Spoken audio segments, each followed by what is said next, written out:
Good morning, good afternoon, good evening. This is Alan Burgos from the hashtag Walk with Lan channel. Welcome and welcome back to our channel. Guys, if you are not yet subscribed to our channel, please do it so now so that you can be part of this growing family. Officially, we are now 8,760 subscribers. Konti na lang guys, magna 9,000 subscribers na tayo. Maraming salamat po sa inyong lahat. Mabuhay po kayo. Mahal na mahal ko po kayo. I love you all. Lagi po tayong mag-iingat at please keep on helping. Okay, sige, ang pag-usapan po natin today ay yung dyan sa Pasig City. Yan. Pasig City po ay pinangungunahan ng nakadalawang termino na si Vico Sotto. Vico Sotto, no? Vico Sotto, no? Talagang nag-hype lang po yan eh. Talaga kasi anak po yan ni Connie Reyes, anak po yan ni Vic Sotto, at talagang tumakbo po yan sa ngalan ng transparency at good governance at corruption daw. Ito recently nga, in-interview ito ng Rappler at pinagmamalaki niya ang kanyang mga programa dyan sa Pasig City, yung corruption daw. Talagang sinibak daw niya ang corruption. Nako po, totoo kaya yun?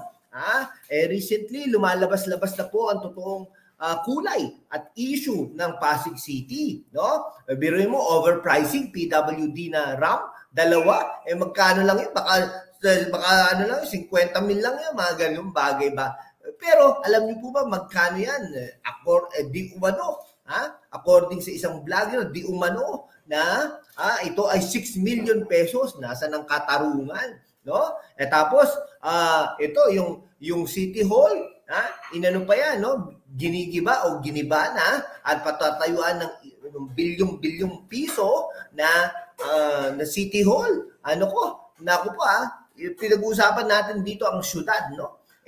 May mga awards ba ang City Hall, no? In the recent time, in the previous times, no? Ito ay talagang humahakot ng awards, no? Hindi lang po yan sa DILG, kundi international pa, no? Pero nasa ng katarungan, di ba? Corruption daw. Yung kaibigan niya, nahuling nag-corrupt. Pero, biglang kabig, no? Talaga na walang kaibigan sa Pasig City. Pero Mayor, in the first place, dapat hindi ka nag-ano ng kaibigan, di ba? Tingnan mo, isang presidente dyan sa isang pamantasan dyan, talagang in-appoint, no? Ng isang mayor dahil kaibigan ito ng konsehala. Yan, last, parang ang rinig natin, inatake yung konsehala na yon. Hindi po natin alam. Dahil kaibigan po yan, no? Alam niyo po ba bakit? Pangatlo lang po yan sa selection committee. Kasi nag-ano po sila ng selection committee. Bakit pa kayo nag-ano ng selection committee? Kung ang hindi nyo pipiliin ay yung number 1 na kwalifikado, no? Yung qualified na candidate. Pero bakit ganoon? Bakit yung pangatlo? Dahil ba siya ay isang kaibigan? Isang OIC? Something like that, no? Pero tingnan nyo, nagkaloko-loko. May award ba yung pamantasan na yun? Wala, no? Yung mga previous program ng administrasyon, no, para walain lang ang ligasiya ay talagang pinababayaan. Nakuha ko yung technique, no? Napaka-illegal na technique. Ang illegal technique, no? Yung natin, no? Illegal na technique, yung nangyayari diyan, no? Pinababayaan ko, no? Pero hindi naman ini-maintain, masisira at masisira yan, syempre, di ba? Nauulanan. Kaya may mga bulok din na mga arkitekto diyan, no? May mga bulok na mga kontraktor, puti. Talaga, mga kontraktor na yan, no? Makakarma din kayo, mga hinayupak kayo. Segue lang po 'yun, ha. Ayun po sinasabi natin. Ngayon, sa 2025, talagang buo na. May makakalaban na, no? Ito si Vico Sotto, no? Nagaling sa partido ng Pangulong Bongbong Marcos, may pambato na sila, may makakalaban na si Vico Sotto. Ang tanong, kung mananalo pa, yun ang tanong. Kasi hindi naman po yata ito masyado kilala, pero nagpapakilala na in the recent months. Ito ay isang foundation, isang Ate Sara, isang Kuya Curly. Hindi ko alam. Baka si Kuya Curly, si Kuya Curly, siya yung tatakbo bilang congressman siguro o mayor. Si Ate Sara naman, tatakbo itong mayor o congressman. Parang gano'n. Hindi ko alam kung baka mayor, vice mayor. Hindi yan alam, no? Namumurong. Mapalaban si Mayor Vico Soto sa 2025 midterm election matapos manumpa bilang miyembro ng Partido Federal ng Pilipinas ang asawang benefactor ng palagiang kawang gawa ng lungsod ng Pasig. Nako. Ito kasi si Vico Soto, galing-galingan din di ba? Ngayon may mga katapat ka. Pero syempre hindi natin alam kung mananalo dahil last term na ni Vico Soto ngayon no? Pag tumakbo ito, may nagsabi pa, hindi na daw siya tatakbo ng senador. Hindi ka naman mananalo ka ba ng senador? Nako po. May nagkumpara nga, may nagkumpara, no? Ang Maynila at ang Pasig, no? Nag-hype Pero, 'di ba? Nagawa ni Isko Moreno ng less than 3 years ang mga pagandahin, no? Ang Maynila, ito magna 9 years na, no? Next 6 plus 3, no? Magna 9 years na pag nanalo ito si Vico Soto, next year, tama, magna 9 years na yan sa 2028. Pero tingnan mo, wala naman Ano pong pinagmamalaki nyo? Madumi pa din ang Pasig. Tandaan nyo yan. Pumunta kayo dyan, may nagsabi ng estudyante, malinis daw. Nung tinignan ko, anong linis nito? Anong linis nito? Yung papuntang eskwelahan dyan, ang dugyot. Ano yun? Diba? Anong linis yun? Nako, ano naman natin? Call spade to spade. Binabaha pa rin. Pero talagang bahayin naman talaga dyan. Pero ibig sabihin, walang ginagawang solusyon ang local government.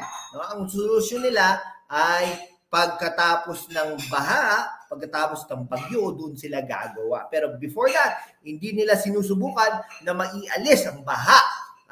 Wala. Talaga. Ang hiling nila, mag-dole out ng tuwing Pasko at saka tuwing yung go bag nila. Hindi ko alam kung nagkaroon ng corruption yan. Pero di umano, no? May mga nagsasabing gano'n at kukonti lang ang laman ng go bag, no? Ilang linggo bago ang filing ng Certificate of Candidacy sa Oktubre 2024. Malapit na yon mga siguro 5 weeks na lang ang ipinahati ng Administrasyong Party ng Partido Federal ng Pilipinas ang kahandaan nitong tapatan ng tinawag nitong winnable Mayor Tibet, ang kasalukuyang alkalde ng Pasig City na tumatakbo sa kanyang ikatlo at huling termino. Naku po, sana nga magising ang mga taga-Pasig. Pero alam nyo,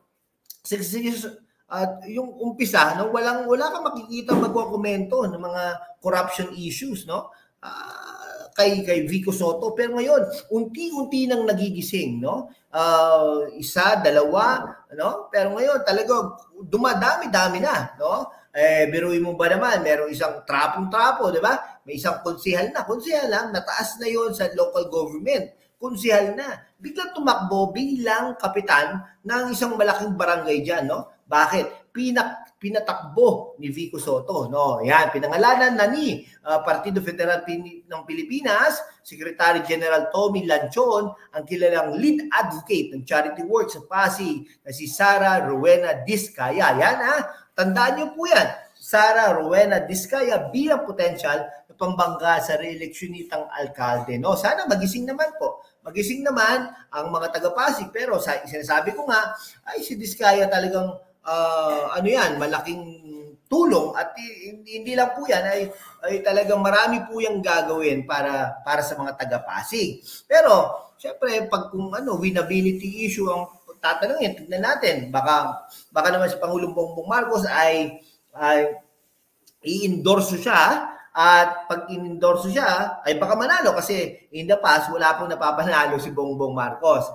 Si Diskaya ay na mas kilala sa tawag na Ate Sara ay nanumpa sa kamakailan sa pamunuan ng Partido Federal ng Pilipinas bilang opisyal na miyembro ng partido ni Pangulong Bongbong Marcos. Nako po. Si Partido Federal ng Pilipinas Secretary General Tom Lanchon ang nagpanumpa bilang mga bagong miyembro ng Partido Federal ng Pilipinas mula sa Pasig City sa mag-asawang Curly at Sara Diskaya. Kasama ang kilalang dating konsehal ng lungsod na si Mario Concepcion Jr. Yan. Bakit natalo ba si Maria Concepcion? At ang dating chairman ng Barangay Bambang na si Reynaldo Samson Jr. Siguro baka tatakbo ito mga konsihal. No, ayon kay Secretary General Lanchon, wala pang formal na pagsang-ayon si Ate Sara sa plano ng Partido Federal ng Pilipinas na pagpatakbo sa kanya, pero malakas umano ito na pambato sa Pasig mayoral race dahil matagal na siyang kilala ng mga Pasigueño bilang mabait, matulungin at edukadang makamasa. Yan, ito sila po yata may-ari ng St. Gerard Construction Company or contractor. Katunayan, ayon sa nasabing opisyal ng Partido Federal ng Pilipinas ay ang St. Gerard Charity Foundation na pinamamahalaan ng pamilya Diskaya ang kinakilala ng maraming Pasigueño ng panibagong City Hall dahil sa iba't ibang tulong pang-edukasyon at ayudang medikal na ibinahagi sa mga nangangailangan. Malapit din ang loob ng mga senior citizen kay Ate Sara. Yan, talaga naman dapat alagaan ng mga senior. Gayon din ang mga magulang dahil sa walang patid na mga tulong na ipinamahahagi ng kanyang pamilya sa iba't ibang daycare centers at public officials diing pahayag ng PFP official. Nako po. O bakit hindi tinutulungan ng local government ng Pasig? Ha? Ang balita natin, pag ito ay hindi tawag doon pag hindi kakampi ang isang barangay ay less ang tulong na binibigay dyan sa barangay na yan. Hindi ko lang, i-confirm nyo po ba yan? I-confirm nyo po yan sa mga komento section natin, ha? At anumang kakulangan ng mga pampublikong ospital sa health centers sa lungsod ay pinupunan umano ng Charity Foundation ni Ate Sara sa pamamagitan ng walang patid na medical assistance. Nako po. Dapat ito ginagawa ni Vico Soto ito no? Bakit hindi ito nagagawa? Wala naman tutulong na ganyan kung kumpleto medical, kumpleto ang ginagawa ng local government dyan sa health centers at saka sa mga kung ano-ano lugar. Pero hindi po ganun. Ang nakarating din sa kaalaman ng PNP na manalasang Bagyong Karina ay nauna pa magpadala ng tulong ang St. Gerard Foundation sa mga biktima ng bagyo. Nakakagigil, no? Bakit? Tapos, ngayon, pipick upin ng mga media na magaling, mabait itong si Vico Soto. Nako po, kung nakita nyo lang, nako po talaga. Inaasahan din ang kapartido ni Ate Sara na sa PFP na malaki ang tsansa na kanilang mayoral bet sa Pasig na mananaig sa laban dahil sa bat-bat umano kayo ngayon ang intriga ng re-electionista niyang katunggali. Partikular na kontrobersyal na pagpapatayo ng 9.6 billion sa new City Hall Complex at Manoy. Tingnan mo City Hall Complex, 9.6 billion, syudad ito. Kung gawin mo, i-retrofit mo na lang yan, i-maintain mo na lang yan, baka pagandahin mo na lang yan, yung structure niya, in terms of bakit sabi mo, gumastos ka lang 1 billion. Edi yung 8.6 billion, ialat mo sa ibang mga bagay. Di ba? Pero hindi po ganun ginawa. Sabi niya, sira-sira na daw, elintik naman. Inuutakan mo mga taga-Pasig Mayor. Bakit mo? Siyempre, ngayon, masisira na yan dahil for the last 5 years, hindi mo naman i-maintain Wala namang appropriation na i-maintain. Nako po, nakita ng mga taong bayan yan, gaano yan na nasira, dahil walang maintenance. Alam nyo naman, pag ang building, ang structure, pag walang maintenance, ay wala na yan. Masisira at masisira yan. Bakit ganon?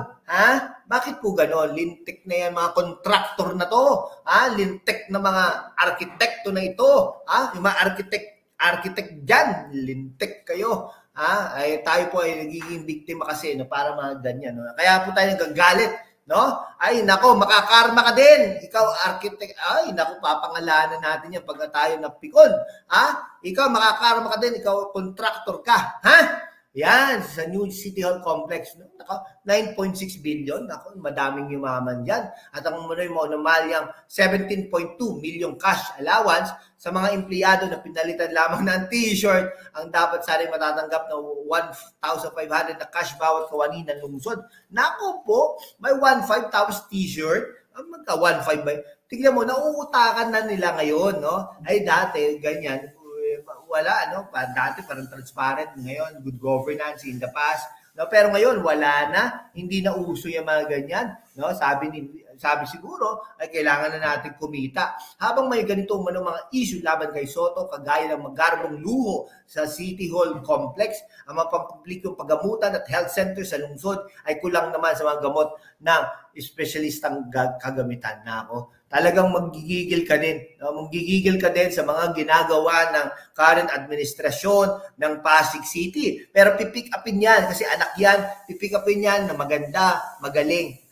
Ang administrasyon ng Vico Soto dahil nga naman anak yan ni Connie Reyes at ni Vic Soto. Ito, matagal na natin sinasabi sa ating programa na na ganun po talaga. Sana po magising mga taga-Pasig, no? Tayo, wala naman tayong pakinabang diyan sa Pasig, hindi naman.